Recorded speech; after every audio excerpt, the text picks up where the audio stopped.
Angkatan bersenjata Rusia dan Ukraina memperbarui informasi terbaru konflik dari garis depan tanggal 2 April tahun 2023. Juru bicara Kementerian Pertahanan Rusia Letnan Jenderal Igor Konasenkov menyebut terjadi kontak senjata di sejumlah wilayah.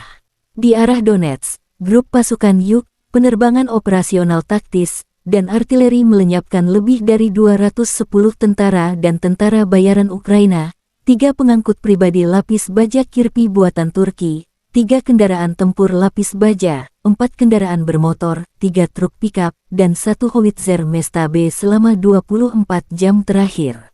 Pos Kontrol dan Observasi Brigade Pertahanan Teritorial ke-109 dan Brigade Serangan Udara ke-25 Angkatan Bersenjata Ukraina dihantam di dekat Petrovskoye dan Terni, Republik Rakyat Donetsk.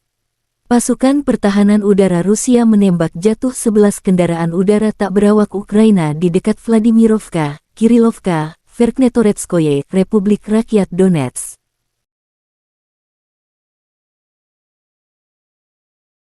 Letjen Igor Konasenkov melansir secara total, 405 jet tempur Ukraina, 228 helikopter, 3.641 kendaraan udara tak berawak dihancurkan.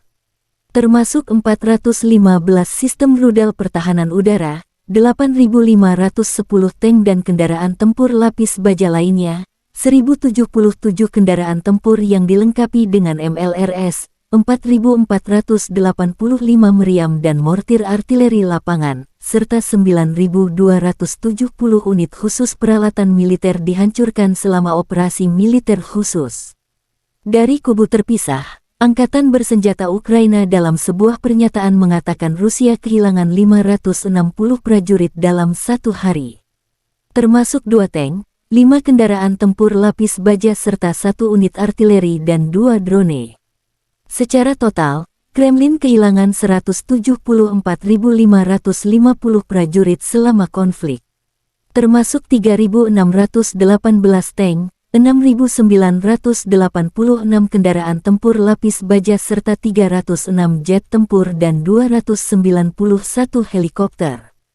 Konflik Rusia dan Ukraina berlangsung selama 403 hari. Belum ada kesepakatan damai antara kedua belah pihak. Ukraina juga menunjukkan rekaman penghancuran musuh dengan mortir tulip.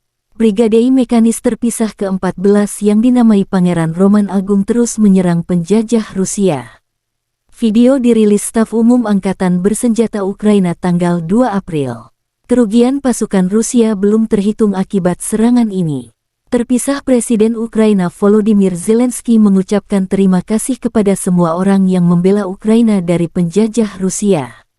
Saya berterima kasih kepada para pejuang kita yang bertempur di dekat Avdiivka, Mariinka, dekat Bakhmut. Terutama Bakhmut, hari ini sangat panas di sana.